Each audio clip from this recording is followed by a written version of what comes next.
마이크 테스트. 하나, 둘, 셋. 야, 네가 소리 내면 어떻게 해? 하면 안 돼, 가만있어 봐. 하나, 둘, 셋.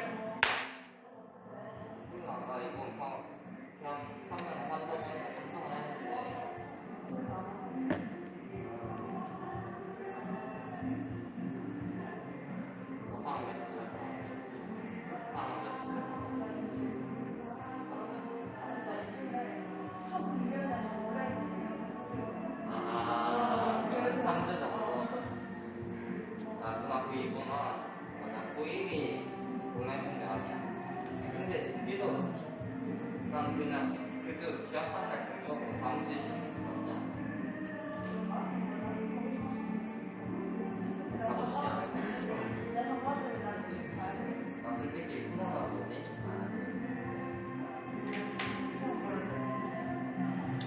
뿐인데 온라인 오씨, 많이. 분명히 빨리 끝난다는 건 알고 있으면서도 좀 그런 거 음악 그런 거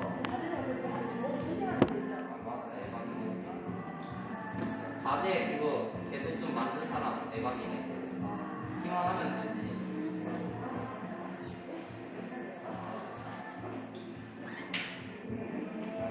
우리 학교에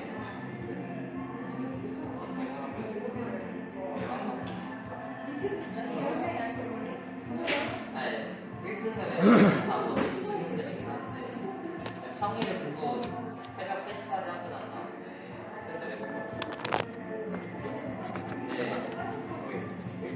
학교 1등이 자꾸 쉬는 시간에 밤새시는 일 있고 공부하는 게 즐겁대. 몰라.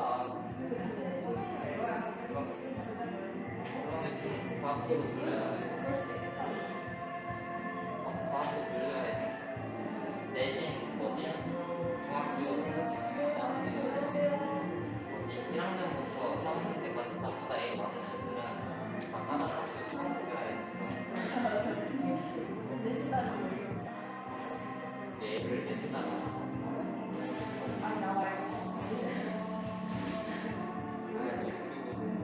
우리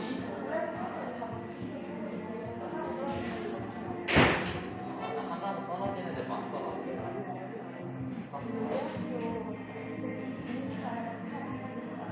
인스타 공부 스터디 맨날 이거는 너무 싫어 진짜. 왜 이렇게 죽어도 못 봤어.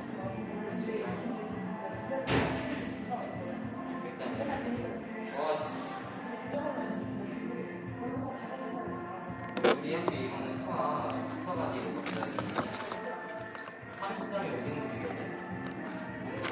진짜 미쳤어 진짜. 어려운 게 아니라 또라이 새끼가 일단 문제 잘못 낸 것도 하나 있었고. 안녕하세요.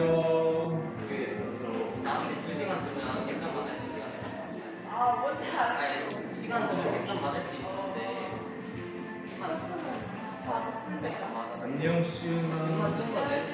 시간 안녕, 유야. 한 9번까지 쓰다가 서술형으로 돌렸거든. 거리 구하는 문제는 마이너스가 너무 안 되잖아. 실수로 내가 마이너스 써서 냈어. 쌤한테 물어봤더니 다 틀린 거는 마이너스 3점만 받으면 되는데 15점짜리였어. 15점이면 3등급 올라가.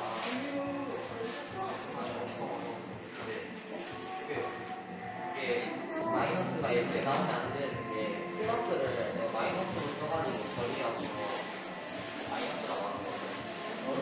그래서 보니까 2점 줬더라고. 잘 지냈어? 네. 점수가 오늘 옷 예쁘게 입고 왔네. 야, 그게 제일 안 좋은 옷이면 얼마나 예쁜 옷이야. 근데 나 상관 안 들어가.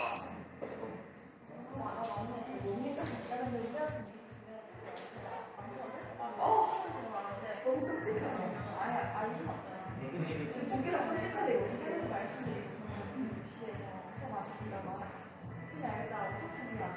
아 맞아 맞아. 아 맞아 맞아. 아니 그러네 진짜 맞아. 어? 아 시식이 아니 그리고 뭐가 좋아? 아 근데 수학 좀 많이 진도도 좀 많았어. 뭐 영화를 근데 수학 공부 안 하는 애들도 많고.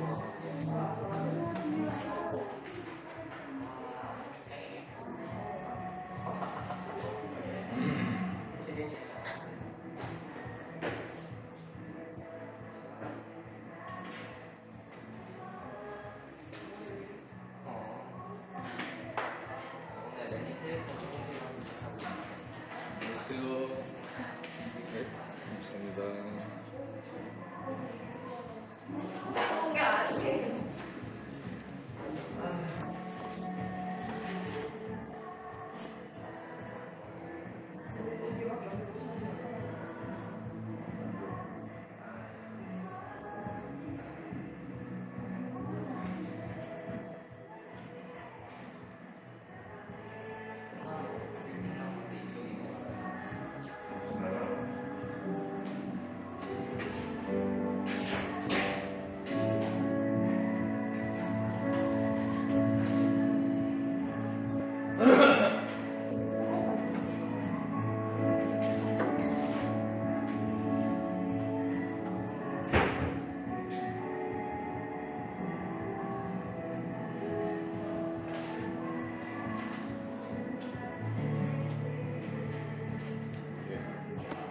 여기 아래에다가 올려주시면 예, 감사합니다.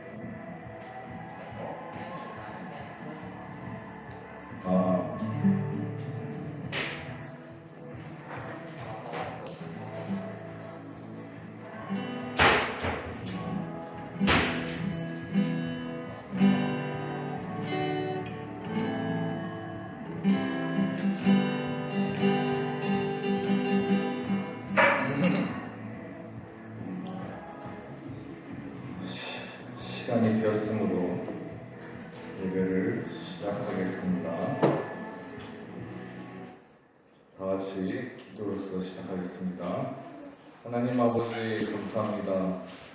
오늘 이렇게 흐린 날씨에도 하나님께 예배드리고 찬양할 수 있도록 허락해 주셔서 감사드립니다. 아직 오고 있는 학생들 발걸음 인도하여 주시옵시고 오늘 예배도 정말 은혜 많이 받고 갈 수 있도록 인도하여 주시옵소서. 예수님의 이름으로 기도합니다. 아멘. 자, 다 같이 십계명 하겠습니다. 제1은 제2는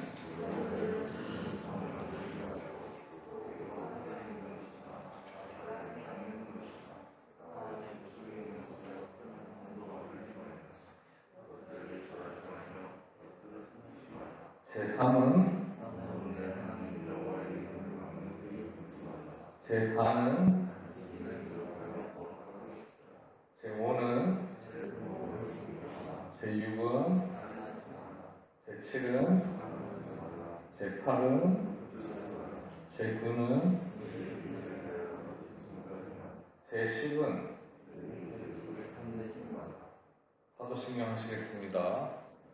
전능하사 천지를 만드신 하나님 아버지를 내가 믿사오며 그 외아들 우리 주 예수 그리스도를 믿사오며 이는 성령을 잉태하사 동정녀 마리아에게 나시고 본디오 빌라도에게 고난을 받으사 십자가에 못 박혀 죽으시고 장사한 지 사흘 만에 죽은 자 가운데서 다시 살아나시며 하늘에 오르사 전능하신 하나님 편안에 계시다가 죄로서 산자와 죽은 자를 심판하러 오시리라.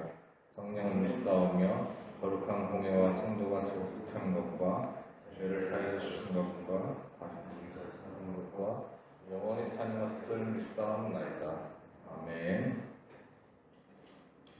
자, 사도신경 혹시 못 외우시는 분 손 들어보세요. 사도신경 다 외우셔야 돼요. 자, 그러면 다 같이 경배 찬양하겠습니다.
하지만 나를 누가 내가 나의 영으로 모든 애써 내게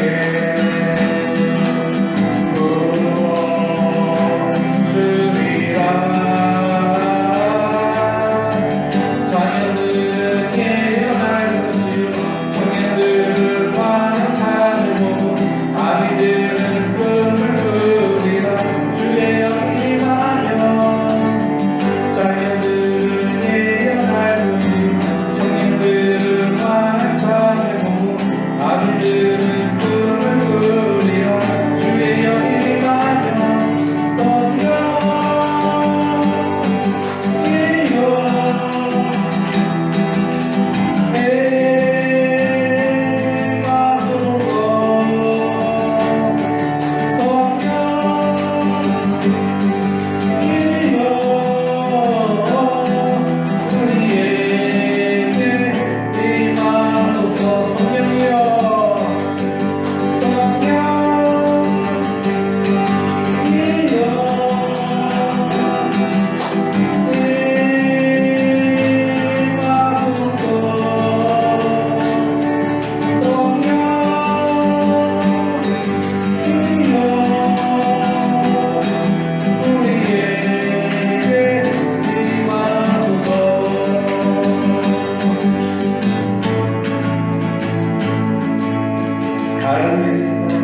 그 숲속에서 주님 그려 내가 다시 만나시사 마지막 그대에게 말씀하시기를 너희들은 가라 저 세상으로 가서 제자 삼으라 세상 모든 사람들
날 부엽게 하는지 그 사랑 얼마나 크고 놀라운지를 그 사랑 얼마나 나를 감격하게 하는지 다 표현 못해도 다 표현 못해도 다 표현하리라 다 고백 못해도 다 고백하리라 알 수 없어도 나 알아가리라 다 닮지 못해도 나 닮아가리라 나 표현 못해도 나 표현하리라 다 닮지 못해도 나 고백하리라 다 알 수 없어도 다 알아가리라 다 닮지 못해도 다 닮아가리라 그 사랑 얼마나 아름다운지 그 사랑 얼마나 날 부엽게 하는지 그 사랑 얼마나 크고 놀라운지를 그 사랑 얼마나 나를 감격하게 하는지 그 사랑 얼마나 아름다운지 그 사랑 얼마나 날 부엽게 하는지 그 사랑 얼마나 크고 놀라운지를 그 사랑 얼마나 나를 감격하게 하는지 그 사랑 얼마나 아름다운지 그 사랑 얼마나 날 부엽게 하는지 그 사랑 얼마나 크고 놀라운지를 그 사랑 얼마나 나를 감격하게 하는지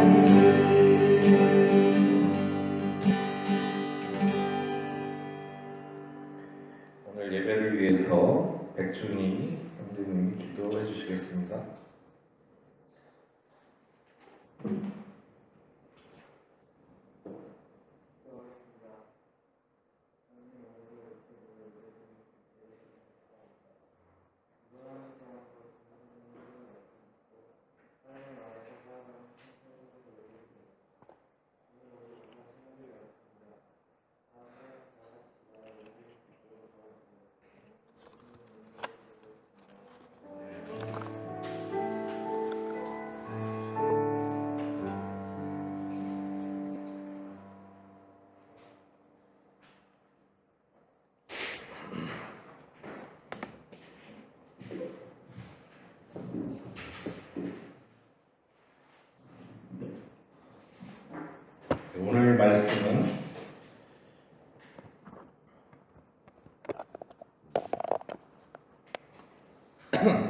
오늘 말씀은 우리가 함께 봉독할 성경은 열왕기상 3장 5절에서 13절입니다.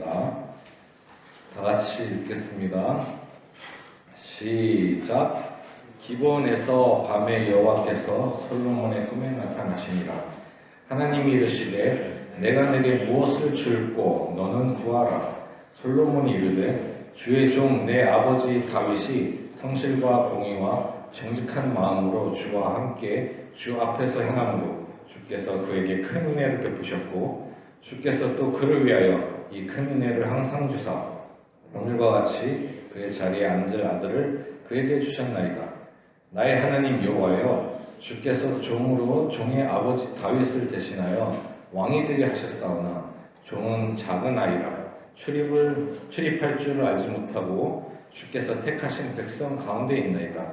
그들은 큰 백성이라 수요가 많아서 셀 수도 없고 기록할 수도 없사오니 누가 주의 이 많은 백성을 재판할 수 있사오리이까. 듣는 마음을 종에게 주사 주의 백성을 재판하여 선악을 분별하게 하옵소서. 솔로몬이 이것을 구하매 그 말씀이 주의 마음에 든지라. 이에 하나님이 그에게 이르시되 내가 이것을 구하도다. 자기를 위하여 장수하기를 구하지 아니하며 부도 구하지 아니하며 자기 원수의 생명을 멸하기도 구하지 아니하고 오직 송사를 듣고 분별하는 지혜를 구하였으니 내가 내 말대로 하여 내게 지혜롭고 총명한 마음을 주노니 내 앞에도 너와 같은 자가 없었거니와 내 뒤에도 너와 같은 자가 일어남이 없으리라. 내가 또 내게 구하지 아니한 부귀와 영광도 내게 주노니 내 평생에 왕들 중에 너와 같은 자가 없을 것이라. 아멘. 이거는 솔로몬의 꿈. 오늘 본문 내용은 솔로몬의 꿈에 나타나는 것입니다. 솔로몬의 꿈에서 하나님이 네가 원하는 게 뭐냐 그랬더니 솔로몬이 저에게 듣는 마음을 주세요.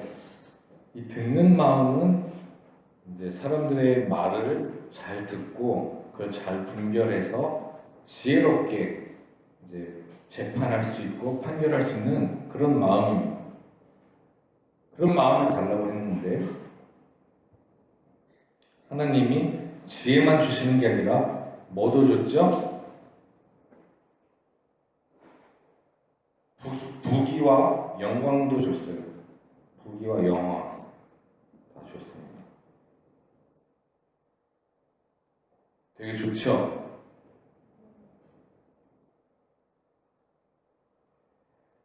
자, 다시 지난주에 이제 다윗과 밧세바 얘기를 했는데 다윗과 밧세바 사이에서 태어난 첫 번째 아들은 시름시름 앓다가 죽습니다.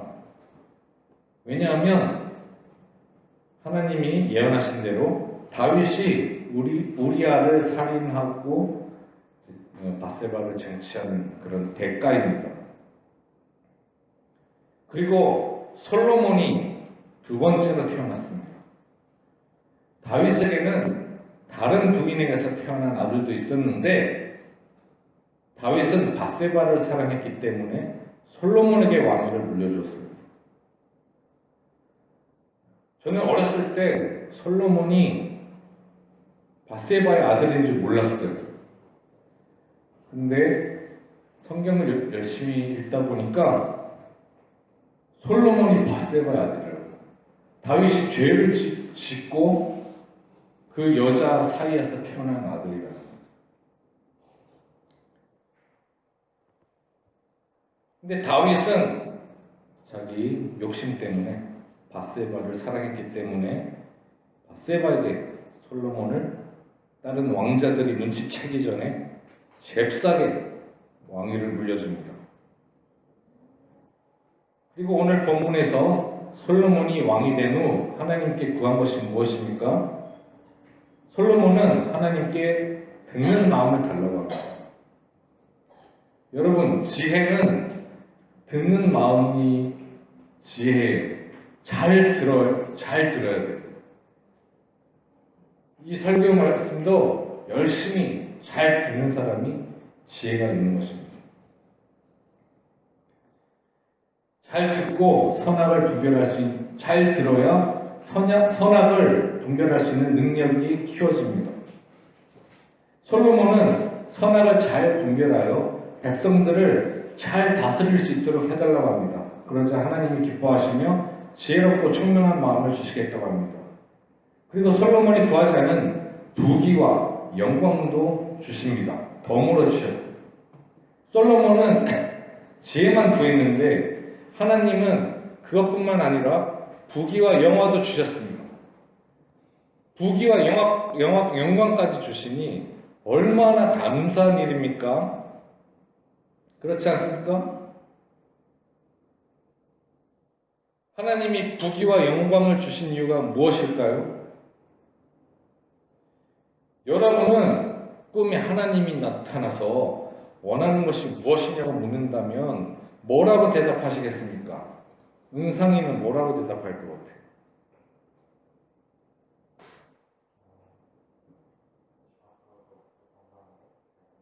건강하게 잘 지내게 해달라고? 아유, 은상이 참 착하다.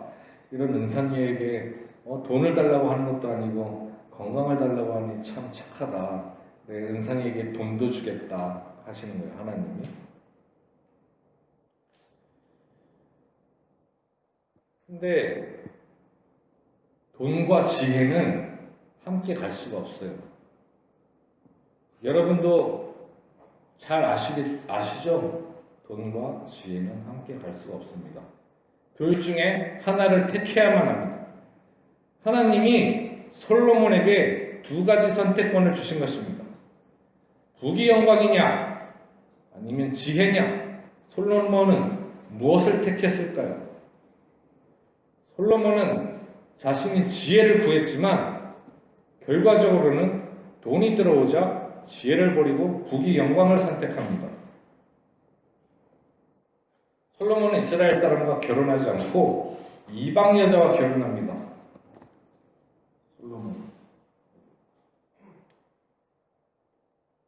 솔로몬이 지금 성전을 건축하고 있는 그림입니다. 주위 나라들과 화친을 맺기 위해서 주변 나라의 공주들과 결혼합니다. 그렇게 해서 솔로몬의 아내는 약 1000명의 아내를 거느리고 살았습니다. 부귀 영화를 택한 것입니다. 그런데 솔로몬의 아내들이 자신들이 믿던 신을 섬기게 해달라고 조르고 설득해서 우상들을 여호와 하나님께 예배드리는 성전에 갖다 놓고 우상을 같이 섬깁니다. 하나님도 섬기고 우상도 섬기고 나중에는 솔로몬도 우상들에게 절하며 우상을 섬기게 되고 하나님의 진노를 받습니다. 솔로몬은 정말 지혜로운 사람입니까? 솔로몬은 하나님께 지혜를 달라고 했는데 지혜는 버려버리고 부귀 영광만 누리고 있습니다. 솔로몬은 주변 국가가 이스라엘을 침략하지 못하도록 정치적인 결혼을 한 거라고 얘기합니다. 정략결혼이라고 하죠. 정치적인 정략결혼 함으로써 이스라엘이 안전하게 살 수 있도록 한 것입니다. 그런데 이스라엘이 안전하게 할 수 있는 게 정략결혼입니까? 정략결혼하면 이스라엘이 안전하게 삽니까? 아니죠. 이스라엘은 다 하나님이 지켜주시는 거지 뭐 그런 거 다 필요 없습니다. 정략결혼을 함으로써 이스라엘이 잘 사는 것도 아닙니다. 다 하나님이 지켜줘야 되는 거지. 그러니까 솔로몬이 정략결혼을 할 필요가 있습니까? 없습니까? 없어요. 하나님만 믿고 의지하는 것이 지혜의 근본입니다. 주변에 있는 국가가 100개도 안 되는데 1000명의 아내들은 다 어디서 온 것일까? 솔로몬 말이 이상하죠? 정략결혼 한다는데 아내가 1000명이나 돼요? 솔로몬은 여자에 미친 왕입니다. 여자에 미쳐서 1000명과 결혼하고 그들이 해달라는 것 다 해줬습니다. 그래서 그들이 섬기는 우상을 자기도 섬기면서 하나님도 같이 섬기고 있는 것입니다. 이것은 하나님을 버린 것이나 다름없습니다. 솔로몬은 진정 지혜로운 사람입니까? 지혜와 부귀 영화는 같이 갈 수가 없습니다. 솔로몬은 다윗이 우리아를 죽이고 밧세바를 차지해서 낳은 아들입니다. 이런 솔로몬에게 다윗이 왕위를 물려주었습니다. 하나님은 다윗 왕조에 피가 마르지 않겠다고 하셨습니다. 그러면서 솔로몬에게 부귀와 영광을 주십니다. 하나님이 돈을 주십니다. 부귀와 영광을 주면 여러분은 감사합니다. 정말 땡큐 베리 마치 이렇게 하시면 안 돼요. 하나님이 여러분 테스트 하시는 거예요. 여러분, 세상에는 기독교도 있지만 불교도 있고 이슬람교도 있고 힌두교 뭐 등 여러 종교가 많은데 이 거대 종교를 무너뜨리는 방법이 무엇인지 아십니까? 내가 불교를 무너뜨리고 싶어. 이슬람교를 무너뜨리고 싶어. 그럼 어떻게 해요? 핍박을 막 하면 무너져요? 종교는 핍박 속에서 더 잘 살아납니다. 어떤 시련과 고초를 겪어도 오히려 더 성장하는 게 종교입니다. 이런 무시무시한 종교를 어떻게 하면 망가뜨릴 수 있을까요? 아주 간단합니다. 부귀와 영광을 주면 됩니다. 돈을 주면 스스로 망하는 것이 종교입니다. 불교나 이슬람교 망하게 하려면 돈을 주면 됩니다. 몇 년 전 9시 뉴스에 한국 스님들이 밤새도록 불법 도박으로 몇 천만 원씩 고스톱 치다가 새벽 3시가 되니까 절에 나가서 불공을 드리는 장면이 뉴스에서 방영됐습니다. 캐나다에서는 이슬람권 나라에서 온 이민 온 가족 중에 딸이 머리에 쓰는 히잡 있죠? 그거 안 쓰기 싫다고 막 하니까 아버지가 그 딸을 총으로 쏴서 죽였습니다. 이런 사건이 캐나다에서 종종 일어납니다. 부자 나라에 오면 이슬람 사람들도 머리에 쓴 거 다 벗어버립니다.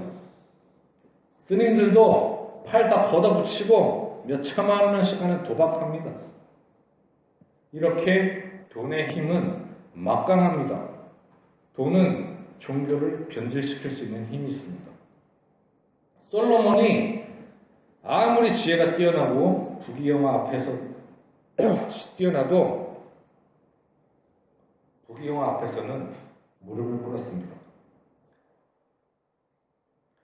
예수님께서도 부자가 천국에 들어가는 것은 낙타가 바늘구멍에 들어가는 것보다 더 어렵다고 하셨습니다. 그리고 예수님이 설교하신 상상수훈에서는 하나님과 돈을 같이 섬길 수 없다고 하였습니다. 그런데도 재벌이 되고 싶어하는 그리스도인들이 너무나 많이 있습니다. 다윗이 하나님을 위해 성전을 짓고 싶어 했지만 하나님이 허락하지 않으셨습니다. 왜냐하면 다윗이 너무 많은 사람들을 죽였기 때문입니다. 그 대신 다윗의 아들이 성전을 짓도록 허락하셨습니다. 왕위를 이어받은 솔로몬이 성전을 짓는데 몇 년이 걸렸을까요? 되게 예쁘죠? 여기 보면 금으로 쫙 아주 휘황찬란하게 만들었습니다. 이게 솔로몬이 지은 성전이에요. 여기는 이방인의 뜰이라고 해요. 바깥쪽에 이방인들은 여기까지 들어올 수 있어요. 그리고 여기에 입구가 이쪽에 있는데 이쪽으로 이제 들어가는데 이게 성전이고요. 여기는 이제 여인들의 뜰이라고 이스라엘 여인들만 들어갈 수 있는 자리입니다. 남자들도 들어가죠. 여인들은 여기까지밖에 못 들어가요. 그리고 이스라엘 남자들은 여기 안에까지 이렇게 들어갈 수 있고 이 성전 안에는 제사장만 들어갈 수 있어요. 이거 만드는데 7년 걸렸어요. 성전 집계를 마친 후에 자기 왕궁을 지었는데 몇 년이 걸렸을까요? 13년이 걸렸어요. 아주 솔로몬 생각이 없는 사람이죠. 기간이 성전을 지을 때보다 거의 2배나 들었습니다. 총 합해서 20년 동안 이스라엘 백성들이 성전과 궁전을 짓느라 얼마나 힘들게 노력했겠습니까? 우리가 이 성전을 솔로몬 성전이라고 부르지만 솔로몬은 지시만 하고 노역은 다 백성들이 한 것입니다. 이스라엘 남자들이 지었습니다. 집에 있는 처자식들은 굶어 죽고 있는데 남자들은 성전과 왕궁을 짓는 데 동원되었던 것입니다. 솔로몬이 죽고 나서 그의 아들 르호보암이 왕위에 올랐습니다. 르호보암이 그 아들 르호보암이 왕위에 올랐는데 이제 이스라엘 백성들이 성전도 다 짓고 왕궁도 다 지었으니까 우리 좀 이제 보내주세요. 우리를 보내주면 우리가 르호보암을 이제 왕으로 섬기겠다고 계속 얘기를 했습니다. 이때 주동자가 여로보암이라고 솔로몬의 신하였어요. 솔로몬의 신하였던 여로보암이 르호보암에게 우리 이제 백성들을 가게 해달라고 했습니다. 그랬더니 르호보암이 아직 어려가지고 너무 몰랐어요. 그래가지고 나이 많은 장로들에게도 물어보고 이걸 어떻게 하면 좋겠냐. 그랬더니 나이 많은 장로들은 그냥 이스라엘 사람들 다시 집으로 돌아가게 해줘라 얘기를 했고, 또 이제 자기 나이 비슷한 또래 청년들한테 물어보니까 어떻게 하면 좋겠냐 했더니 자기 친구들이 하는 말이 보내주긴 뭘 보내줘, 더 일시켜야 돼 이렇게 했는데 르호보암이 무엇을 선택했을까요? 누구를 따랐을까요? 자기 친구들을 따랐어요. 그래가지고 일을 2배로 더 시켰습니다. 일을 2배로 더 시키니까 솔로몬의 신하였던 여로보암이 화가 나서 이제 유다 지파 사람들을 제외한 나머지 지파 사람들을 데리고 다 북쪽으로 떠났습니다. 그래서 이스라엘이 남유다와 북이스라엘로 갈라지게 되었습니다. 여기 남유다고요, 여기 북이스라엘이고요, 여기 팔레스타인, 블레셋, 남유다, 북이스라엘. 이렇게 나라가 우리나라처럼 남북으로 갈라졌습니다. 르호보암 왕이 너무 어려가지고 철딱서니가 없어서 나라가 반으로 갈라지게 된 것입니다. 왕궁까지 지어줬으면 이제 백성들을 집으로 보내줘야 되는데 자기 욕심 때문에 눈이 가려 백성들의 형편을 보지 못했던 것입니다.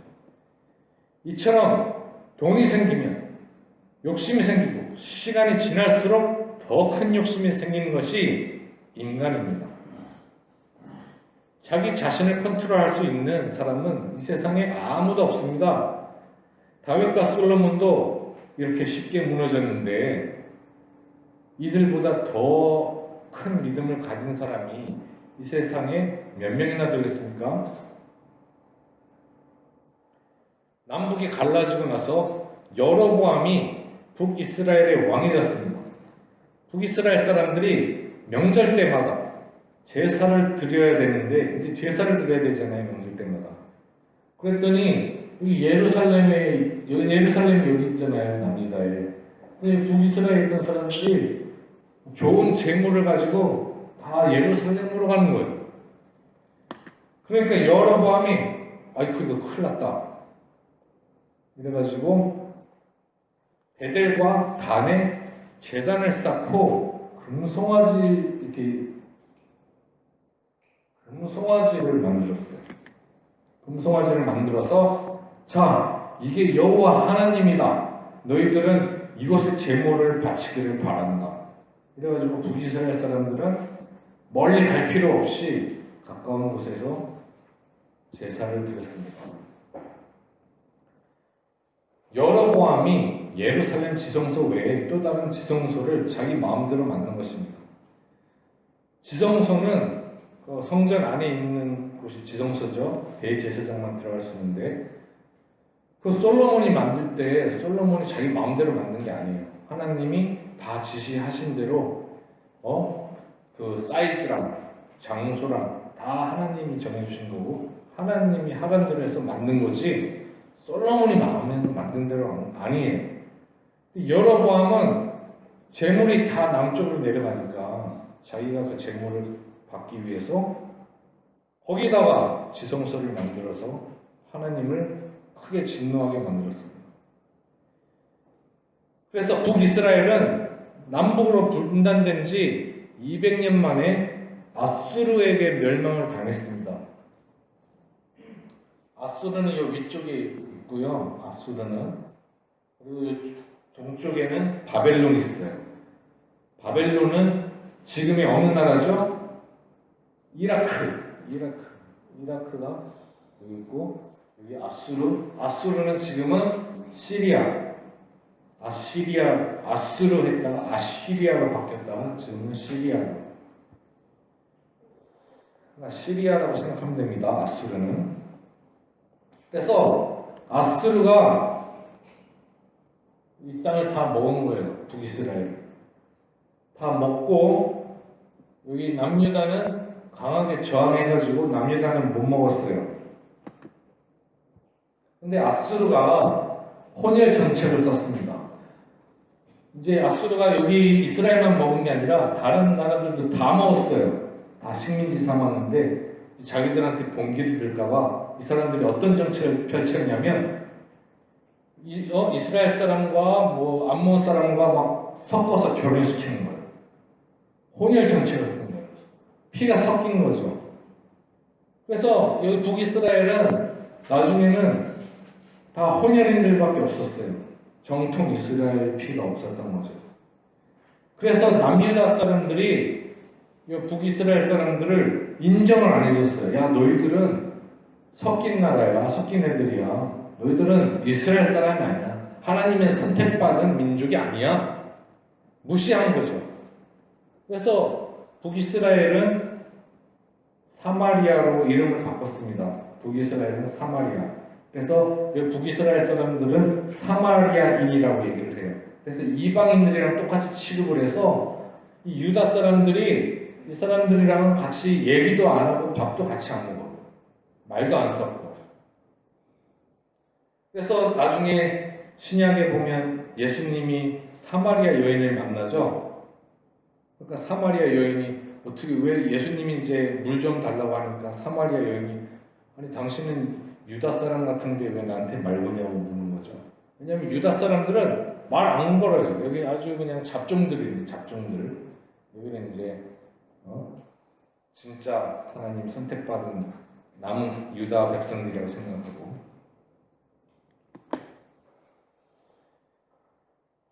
많은 한국 기독교인들이 유태인을 좋게 생각하지만 유태인들은 전혀 그렇게 생각하지 않습니다. 왜냐하면 유태인들은 예수를 안 믿어요.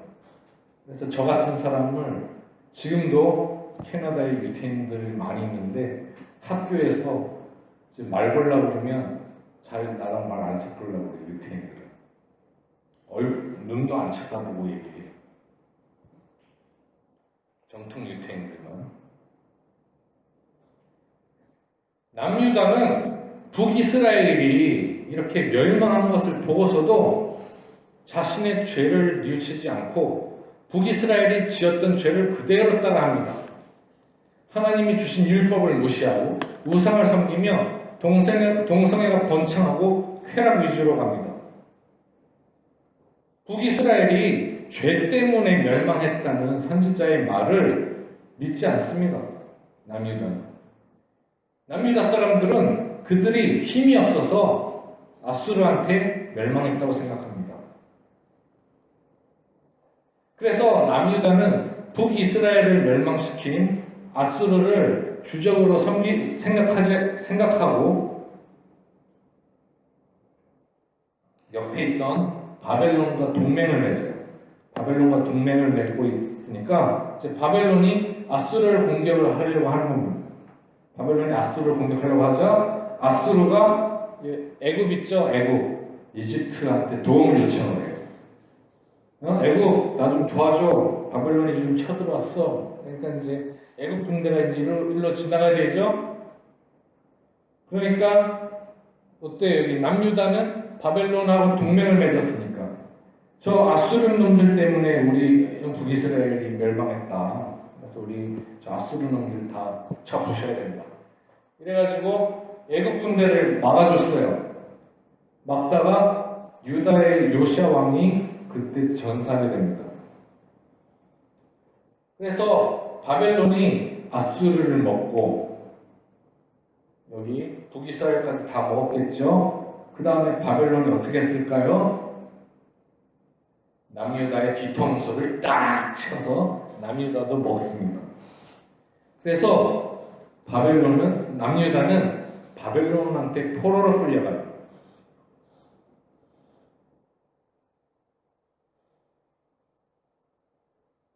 이스라엘은 아수르한테 끌려갔고 남유다는 바벨론한테 끌려갑니다.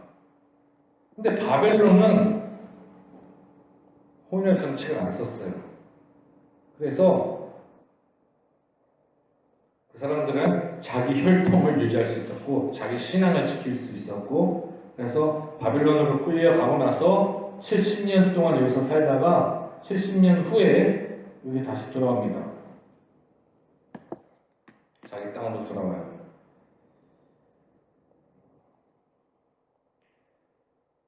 남유다는 바벨론에게 뒤통수를 얻어맞은 것입니다. 남유다는 바벨론에게 필사적으로 저항합니다. 그때 예레미야 선지자가 말하길 순순히 바벨론에게 포로로 잡혀가는 것이 하나님의 뜻이라고 하나님의 말씀을 남유다 백성에게 전합니다. 남유다가 죄를 많이 지어서 하나님이 좀 혼내야겠다고 생각하신 것입니다.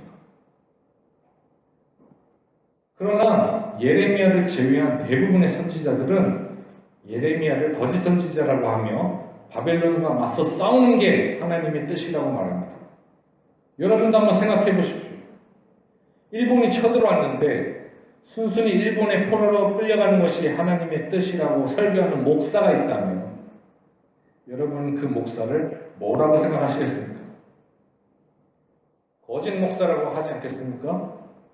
우리나라를 보호하시고 일본과 정쟁에서 이기게 하는 것이 우리 하나님이지 일본의 포로로 순순히 잡혀가고 라고 하는 게 진짜 우리 하나님입니까?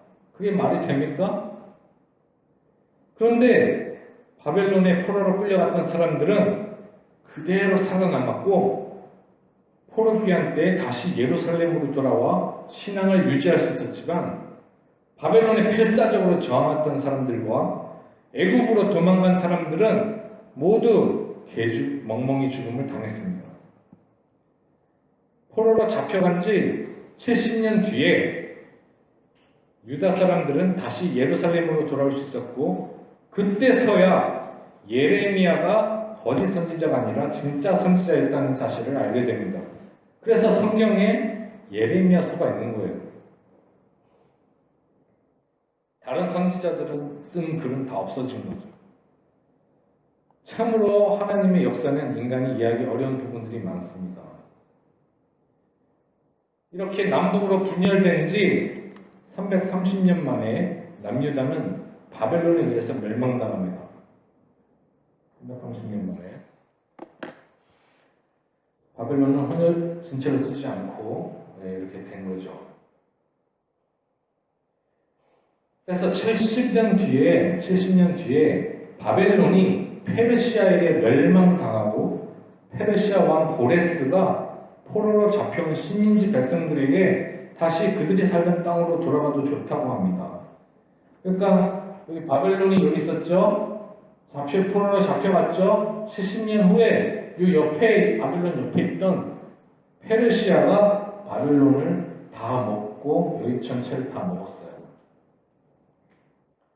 그래서 고레스 왕이죠. 고레스 왕이 너희 돌아가라 얘기를 했습니다. 돌아가도 좋다. 그 대신 이제 곡물과 세금은 꼬박꼬박 바쳐라 이렇게 얘기를 했어요. 그런데 유다 사람들이 살기 좋은 바벨론 땅을 놔두고 척박한 땅인 예루살렘으로 다시 돌아가고 싶어하는 사람이 거의 없었습니다. 이때 바벨론은 너무 잘 사는 나라였어요. 의리의리한 건물 짓고 너무 잘 사는 나라였기 때문에 예를 들면 이런 거죠. 우리는 전기도 있고 인터넷도 있고 TV도 있고 막 다 있는데 예루살렘에는 전기도 없고 인터넷도 없고 TV도 없고 뭐 에어컨도 없고 건물도 뭐 거의 다 박살나서 텐트 치고 살아야 되고 예루살렘으로 돌아가면 거의 자연인처럼 살아야 되는 거죠. 유다 백성들이 안 가려고 합니다. 이때 에스라와 느헤미야가 백성들을 설득해서 예루살렘으로 데리고 갑니다. 하나님의 백성이 하나님이 주신 땅에 가서 여호와의 신앙을 지키며 살아야지 바벨론 땅에서 살면 몸은 편하겠지만 우리 정신과 마음은 피폐해집니다. 맨날 평생 노동만 하면서 그런 삶을 살고 싶습니까? 이렇게 설득해서 유다 백성들을 3번에 걸쳐 귀환을 하게 됩니다. 1차 귀환 때는 세스바살과 스룹바벨이 이끌어서 예루살렘으로 다시 돌아갔고, 스룹바벨이 이제 성전을 다시 다 허물어졌던 성전을 다시 지으려고 노력합니다. 2차 귀환 때는 에스라가 이끌었고 3차 때는 느헤미야가 이끌었습니다.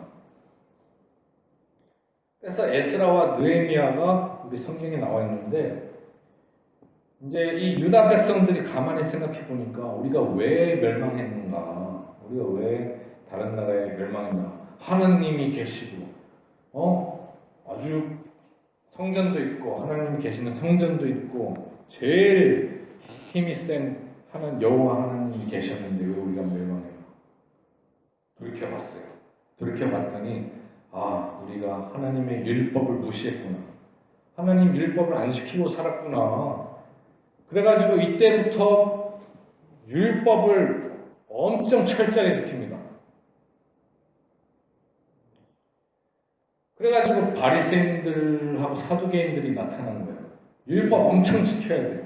안식일 날에는 무조건 일하면 안 돼요. 예배만 드려야 되고 제사만 드려야 돼요. 그때 그러니까 그 전까지는 성전이 자기를 지켜줄 거라고 생각을 했어요. 유대인들이. 성전이 우리를 지켜줄 거다. 근데 어떻게 됐어요? 성전 다 파괴당했어요. 솔로몬이 만든 그 멋있는 성전 다 파괴당했어요. 그랬더니 이게 뭐지? 우리가 율법을 안 지켜서 그렇구나. 그래가지고 율법이 우리를 지켜준다고 해가지고 그때부터 유다 백성들은 그냥 율법만, 예수님이 오셔도 예수님 보고 일하지 말라고 그러는 거예요. 예수님이 막 사람 고치고 아픈 거 고치고 이러니까 그 고치는 것도 일하는 거거든요. 우리 일요일 되면 병원 문 닫잖아. 일 안 하잖아. 의사가 일 안 해야 되는, 고치지도 않고 이래야 되는데, 예수님 와서 막 고치니까 예수님도 율법 안 지켰다고 이제 막 뭐라 하나.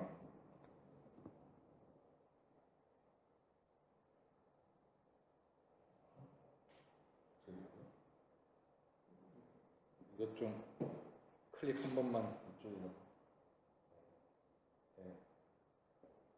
그래서 아수르가 이렇게 먹었어요. 이 땅을 다. 그래서 북이스라엘 멸망했고 통원 전체를 해서 이스라엘인과 이방인들이 결혼을 해서 애를 낳은 사마리아인이 됐습니다. 근데 사마리아인은 자기네들은 아직도 이제 하나님의 선택받은 백성이라고 생각을 하는데 유다 사람들이 인정을 안 해주는 거죠. 그리고 나서 BC 612년까지 살다가 이때 바벨론이 아수르를 다 점령하고 이렇게 먹어요. 바벨론이 뭐라고요? 이라크였죠. 지금 이라크. 그 다음에 536년까지 있다가 페르시아가 이란이 이렇게 다 먹습니다. 페르시아 제국, 초대왕 고레스. 그래서 유대인들이 다시 집으로 돌아갈 수 있게 되는 계기가 됩니다. 지금 봐봐요. 이라크 있죠, 이란 있죠, 시리아 있죠. 신기한 거는 지금 이 세 나라가 다 미국이랑 적대 관계예요. 거의 우리 북한처럼. 북한, 시리아, 이라크, 이란, 얘네들 다 적대 관계예요. 이라크는 20년 전에 미국이 침공해가지고 말은 잘 듣지만 지금 이란이 말을 안 듣고 있죠. 그 다음에 그리스가 이 제국을 다 점령했어요. 332년부터 170년까지. 그리스가 점령하면서 이 헬라 문명이 이 그리스는 문화 강국이야. 문화가 그냥 쫙쫙 퍼지는 거죠. 문화 강국은 언어도 막 퍼지는 거예요. 그래서 이때 여기에 있는 나라들이 다 헬라어를 쓰는 거예요. 헬라어로 통일됐어요. 그래서 이게 좋은 게 뭐냐면 나중에 예수님 예수님과 예수님의 제자들이 복음을 전할 때 너무 좋은 거예요. 헬라어로 다 통일되니까 헬라어만 할 줄 알면 다 복음을 전할 수가 있었어요.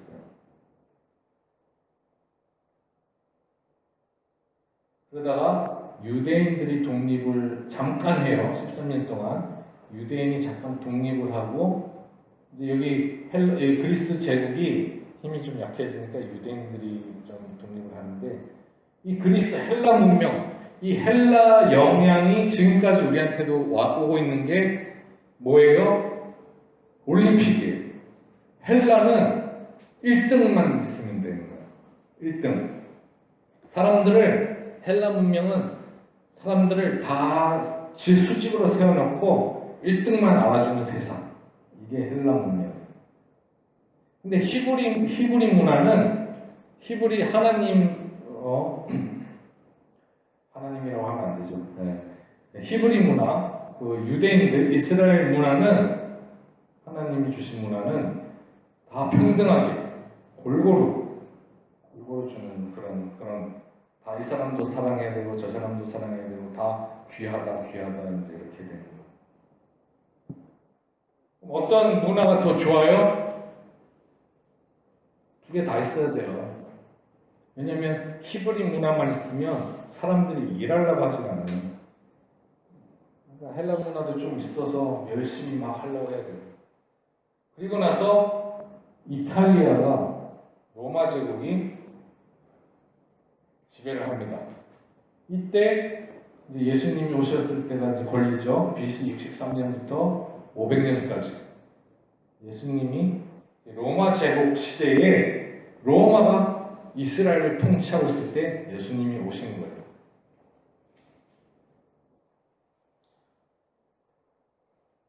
그래서 여기 다 이제 로마가 이렇게 다 통치하잖아요. 이 전체 나라들을 스페인하고 이런 데를. 로마가 어떻게 해야 돼요? 이제 거기다 분봉왕을 세우는 거예요. 분봉왕을 세워서 분봉왕이라는 건 뭐냐면 이스라엘이 있으면 그때 예수님 당시에 분봉왕이 누가 있어요? 헤롯이 분봉왕이 있어요. 헤롯은 이스라엘 사람이 아니라 다른 나라 사람이 있어요. 다른 에돔 사람인가? 에돔 사람을 데려다가 여기다 왕으로 놓고 여기는 또 다른 나라 사람들을 데려다가 왕으로 세워놓고 그리고 여기 이탈리아에서 이제 로마 사람을 총독으로 이제 파견해가지고 여기 다 왕이지만 여기 전체를 관할하게 총독이 그래서 빌라도가 총독이죠. 빌라도 항상 우리 사도신경 할 때마다 나오는 사람 빌라도가 총독이에요. 총독이 이제 다 관할하는 거죠. 자, 제가 여러분들한테 그 종이를 나눠드렸는데 이거는 아주 간직하고 있으면 굉장히 여러분들한테 이익이 될 것입니다. 우리가 지금까지 1월, 12월 달부터 지금까지 이제 창조, 창세기, 출애굽기 쭉 나왔죠. 여호수아 사사기 했고 지금 사무엘상 사무엘하 했고 오늘 열왕기상 열왕기야 대충 했고 이제 통일왕국 시대였어요. 사울과 다윗과 솔로몬 때는 통일왕국 시대. 그 전에는 사사 시대. 사사에 뭐 온니엘, 에훗 다 있었고요. 그 전에는 노예 시대. 모세가 이제 출애굽 시켜가지고 한 거고요. 그리고 이제 족장 시대. 아브라함, 이삭, 야곱, 요셉. 이제 창조 시대에는 노아의 홍수가 있고요. 그리고 이제 우리 북이스라엘은 여기까지 오다가 아수르한테 망했고 남유다는 여기까지 오다가 바벨론한테 망했어요. 70년 후에 포로 귀환해서 다시 회복되었습니다. 언약의 땅에 돌아왔죠. 그래서 다음 주부터는 제가 그 북이스라엘 왕에 대해서 북이스라엘 왕 열왕기상에 대해서 설교를 할 거고요. 그리고 여기서 보면 호세아, 아모스, 요나가 있죠. 성경책에. 요거는 예언서, 예언자들이에요. 어디에서 활동했냐? 북이스라엘에서 활동한 예언자들. 밑에 거는 남유다에서 활동했던 예언자들이에요. 이사야, 나홈, 예레미야, 다니엘.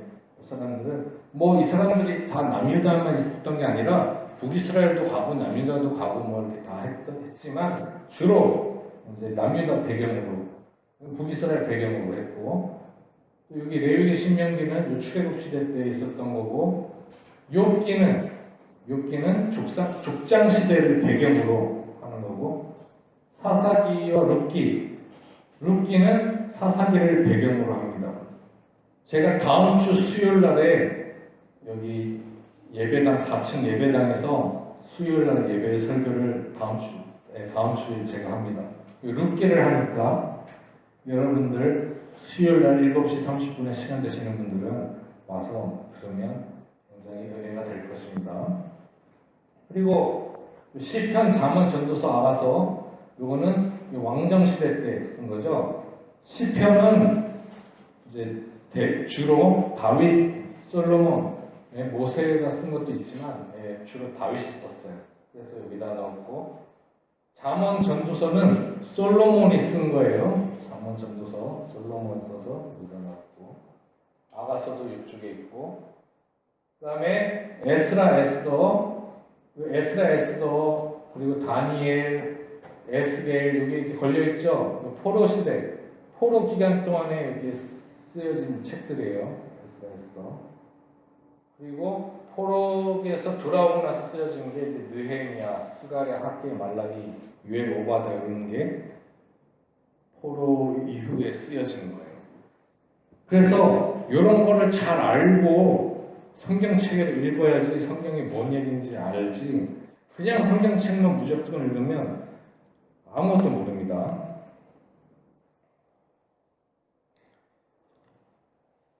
오늘은 여기까지 설교를 마치겠습니다.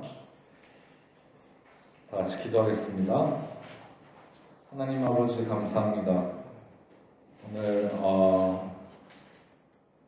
솔로몬을 통해서 정말 우리가 깨달은 게 많습니다. 우리가 하나님과 돈을 함께 섬기지 못하는 것을 알게 해주셔서 감사합니다.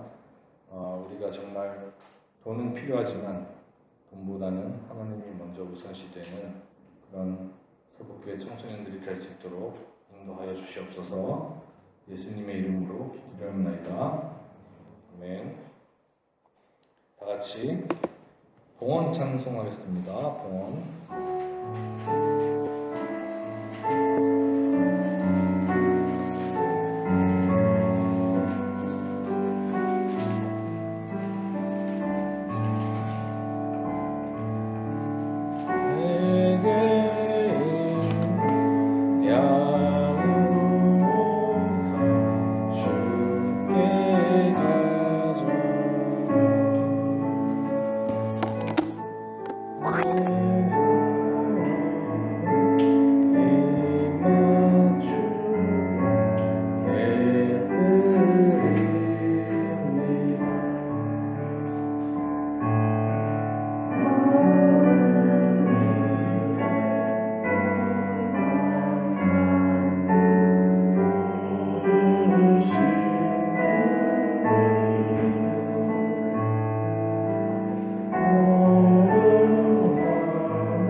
기도하겠습니다.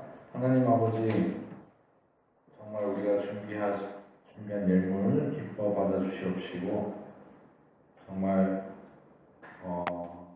이 주일의 예배가 설교만 듣는 것이 아니라 헌금까지 하는 것임을 잘 알 수 있도록 인도하여 주시옵소서.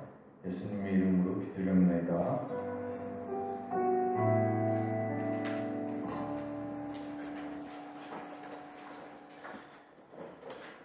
네, 저희 그 주보에 보면 설문지 있죠? 설문지 작성하셔서 이름은 안 쓰셔도 돼요. 이름은 안 쓰셔도 되고 설문지 작성하셔서 나가실 때 저기 테이블 위에 올려주시면 좋겠습니다. 지금 설문지 작성할 시간을 드리겠습니다. 펜이 없으신 분들은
그리고 그동안 하고 싶었던 말도 있으면 4번에 적어주세요. 하고 싶었던 말.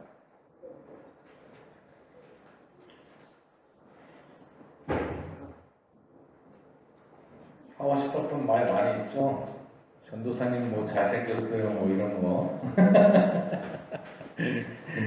시은아 그렇게 쳐다보면 어떡해.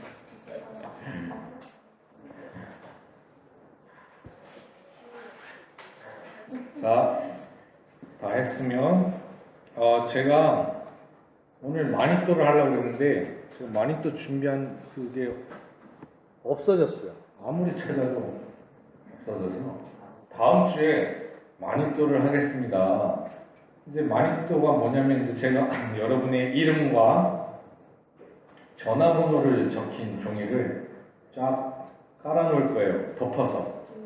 그래서 이제 여러분이 나가실 때 랜덤으로 이제 뽑아서 딱 보면 딱 이시은이라고 딱 쓰여 있으면 여러분이 이제 2주 동안 그 사람을 위해서 이제 기도를 해주고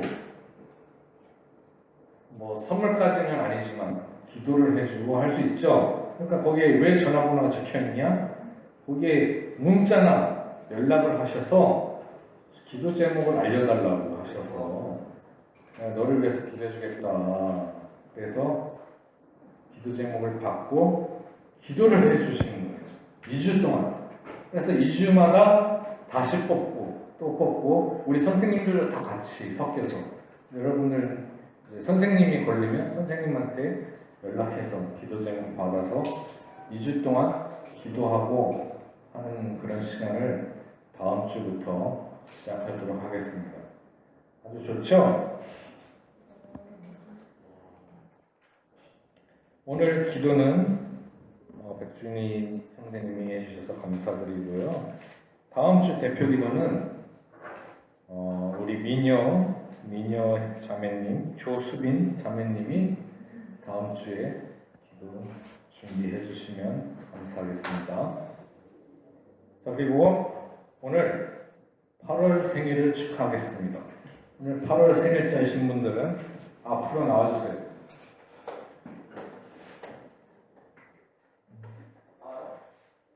예, 다 나오세요.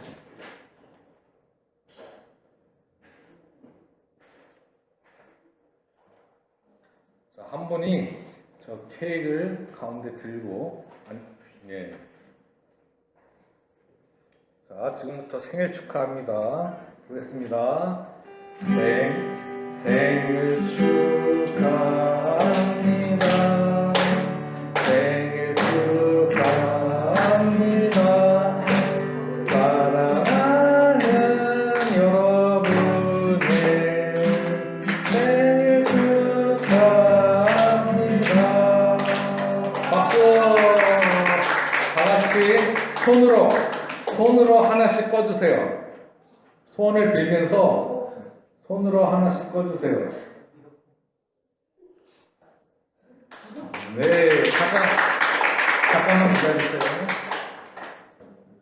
선물 증정식이 있겠습니다. 선물. 네, 축하합니다. 같이 받아주시고. 네, 축하합니다. 박수. 혹시 노래 한 곡 할래요? 노래 한 곡? 네, 들어가세요. 자, 오늘 또 문화상품권 퀴즈 시간이 돌아왔습니다. 퀴즈 시간 돌아왔습니다. 자, 첫 번째 문제.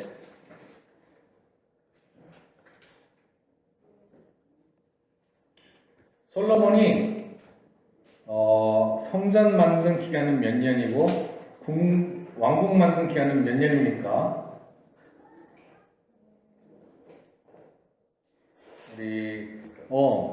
우리 똑같이 들었는데 저기 윤우. 네, 맞습니다. 윤호가 좀 더 빨리 들은 것 같아가지고. 네. 자, 너무 잘 맞히는데.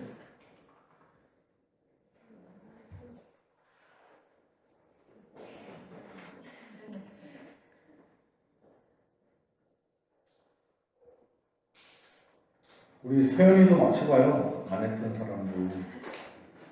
우리 안 했던 사람들한테 먼저 기회를 드리겠습니다. 우리 북이스라엘을 멸망시킨 나라는 어디입니까?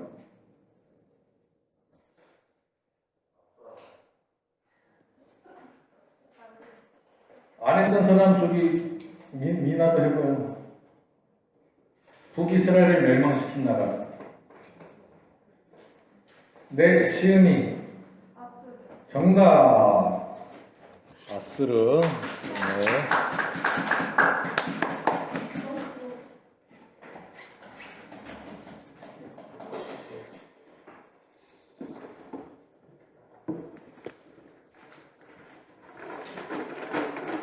자, 오늘도 모두 뽑기로 한 명을 뽑겠습니다.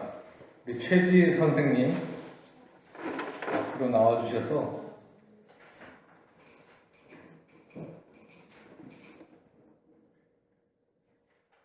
한명 뽑아서 불러주세요. 2번. 2번 없어요? 없어요? 2번? 오 봐봐요. 2번 아니 가져갔어. 네 됐습니다. 축하합니다.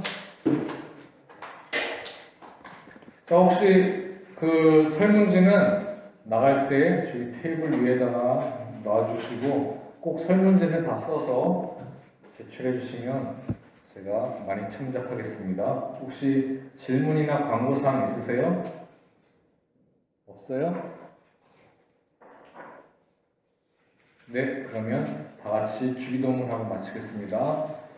하늘에 계신 우리 아버지여, 이름이 이렇게 영을 받으시오며 나라의 마옵시며 뜻이 하늘에서도 같이 땅에서 이루어지이다.